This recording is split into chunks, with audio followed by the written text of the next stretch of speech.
அதிமுக கட்சி அலுவலகத்தில் மாவட்ட செயலாளர் பசுபதி செய்தியாளர் சந்தித்தார்.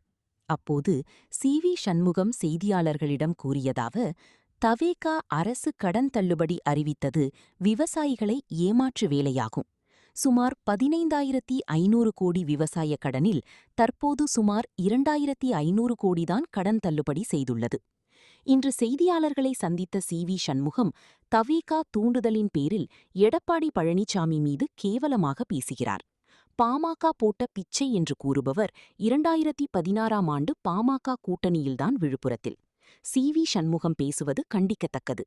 தான் சார்ந்திருக்கிற கட்சியை கேவலப்படுத்துகிறார். பொதுச் செயலாளர் பற்றி பேசுகிறார். சி.வி. சண்முகம்தான் அவரின் அண்ணனை வைத்து குடும்ப அரசியலை செய்தவர். அவர் சிகரெட்டை ஊதி முகத்தில் விட்டவர்தான் சி.வி. சண்முகம் அண்ணன் ஆவார். இவர்தான் குடும்ப அரசியலை செய்தவர். இவர் போய் பொதுச் செயலாளர் மீது குற்றம் சாட்டுவார்.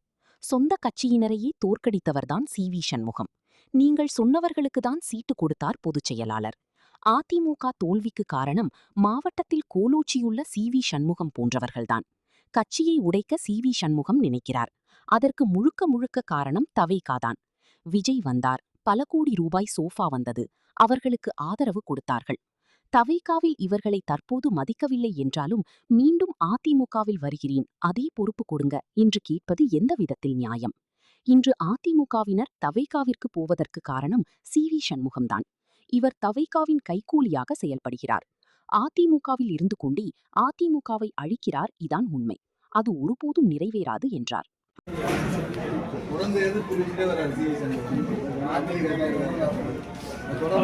நல்லா தெரியும். தாவேகாவுக்கு போற ஆள் அவர் தான். அன்னைக்கு அவர் தான் அறிவிச்சார், கூட்டணியெல்லாம் எதுவுமே எங்களுக்கு கிடையாது, நாங்கள் அதிமுக தனி, நாங்கள் முடிவு எடுத்து விட்டோம், தாவேகாவுக்கு ஆதரவு அளிக்க போறேன்னு அவர் சொன்னார். அவங்க ஆதரவாளர்கிட்ட எல்லாத்தையுமே சொல்லிட்டாரு, நான் மந்திரி ஆக போறேன்னு சொல்லிட்டாரு.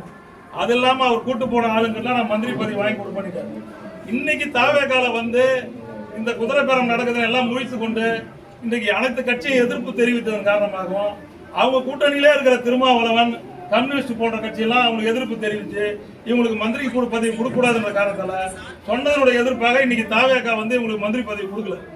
அது இல்லாமல் இவங்கெல்லாம் அங்கே போனால் தகுதி நீக்கமாக போய் ஆகிடுவாங்கன்னு தெரிஞ்சு இன்னைக்கு திருப்பி இன்னைக்கு அவர் ரிசைன்மெண்ட் போகிறதுக்கு எல்லாம் ரெடி ஆகிட்டு. உங்களுக்கு நல்லா தெரியும், அன்னைக்கு நைட்டு 9 மணி வரலும் சபாநாயகர் வெயிட் பண்ணுறாரு தலைமைச் செயலகத்தில். அன்னைக்கு எல்லா நியூஸ்லையும் வந்தது, சி.வி. சண்முகம் கிளம்பிட்டாரு வரான்றாரு.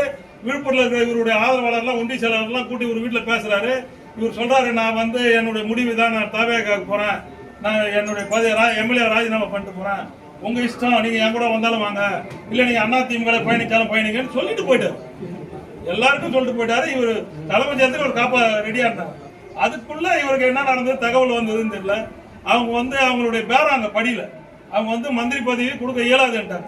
அங்க இருக்கிற அந்த கூட்டணியில் இருக்கிற கம்யூனிஸ்ட் கட்சி, விடுதலை சிறுத்தை கட்சியெல்லாம் எதிர்ப்பு தெரிஞ்சதால மந்திரி பதவி கொடுக்க மாட்டேன்னு இவர் அப்படியே நின்றுட்டார். அதுக்கப்புறம் அவர் மந்திரி பதவி தேவையில்லைன்னு வேலை சில பேரங்கள்லாம் பேசினார். அந்த பேரமும் படியில. இவர் தொகுதியை வந்து எப்படி இருக்குன்னு செக் பண்ணுவோன்னு தொகுதிக்கு நன்றி சொல்ல வந்தார். நன்றி, தொகுதி நம்ம திருப்பி ரிசைன் பண்ணிட்டு நின்னா நம்மளுடைய வெற்றி வாய்ப்பு எப்படி இருக்குன்னு தெரிஞ்சதுக்காக தொகுதியில் வந்தார். இவருக்காக ஒரு கிராமத்தில் 700 ஓட்டு 800 ஓட்டு போட்ட கிராமத்தில் 4 பேர் கூட நிக்கல.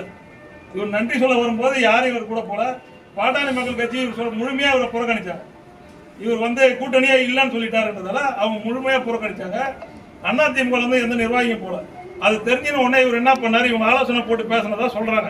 இவங்க அண்ணா அவர்கிட்ட சொன்னதா சொல்றாங்க, நீ ரிசைன் பண்ணனா திருப்பி நின்னா நம்ம டெபாசிட் கூட வாங்க மாட்டோம், நம்மளால ஜெயிக்க முடியாது, நீ எம்எல்ஏ பதவியை ரிசைன் பண்ண வேணாம்னு சொல்லிட்டாங்க. அதனால இவர் என்ன பண்றாருன்னா, இப்போ வந்து எப்படியாவது எங்க பொதுச் செயலாளரே இவரை கட்சியை விட்டு நீக்குவாருன்னு தான் இந்த பேட்டிலாம் கொடுக்குறாரு. இப்போ இவர் பொதுச் செயலாளர் வந்து சீனியர்ஸை வந்து கட்சியை விட்டு நீக்கிட்டா இவரோட எம்எல்ஏ பதவி தப்பிச்சிடும். புரியுதுங்களா? எம்எல்ஏ பதவியோட போய் தாவேகால சேர்ந்துடலாம். இதுதான் ஒரு பிளான். இவரை கட்சியை விட்டு நீக்கிட்டாங்கன்னா எம்எல்ஏ பதவியோட போய் தாவேகால இணைஞ்சிடலான்றதுக்காக தான் வேணும்னே இப்ப நிறைய அந்த அவதூறுகளை தூக்கி பண்ணிட்டே இருக்காரு தலைமை மேல. இப்போ இவர் ஒன்றிணைஞ்சு தலைமை கூட பயணிக்கணும்னா, இப்ப இவரு கூட போனவங்க நம்பி போனவங்களாம் திரும்ப வந்தாங்க. அவங்க யாராவது எதாவது பேசுறாங்களா? அவங்க எல்லாம் எல்லா மாவட்டத்திலையும் இணைஞ்சு பணியாற்றுறாங்க. இவர் ஒருத்தர் மட்டும்தான். இவர் எப்படியாவது திருப்பி இங்க ரிசைன் பண்ணி மயிலம் தொகுதியில் நின்னா டெபாசிட் கூட வாங்க முடியாதுன்னு தெரிஞ்சதால இந்த எம்எல்ஏ பதவியோட போய் தாவேகால சேரணுன்ற காரணத்தால தான் எடப்பாடியார் அவர்களே கோபப்பட்டு இவரை கட்சியை விட்டு நீக்கி விட்டால் எம்எல்ஏ பதவியோடு போய் சேர்ந்து கொள்ளலாம், அங்க மந்திரி பதவி வாங்கலாம் என்ற ஒரு நினைப்போட தான் இருக்கிறாரு. இவர் நினைப்பு பலிக்காது, அதனாலதான் இவர் வராரு. ஒண்ணு அந்த கணத்துல வரணும்னு பாக்குறாரு, இல்லைன்னா அவங்க தாவேக்கா கொடுக்குற டார்கெட் இவர் அதிமுக எப்படியா உடைக்கணும், அதிமுக இன்னும் நிறைய பேரை இங்க இருந்து அங்க அனுப்பிச்சு வைக்கணும் அப்படின்ற ஒரு நிலைப்பாட்டில் தான் இன்னைக்கு இருக்காரு. ஓகேண்ணா.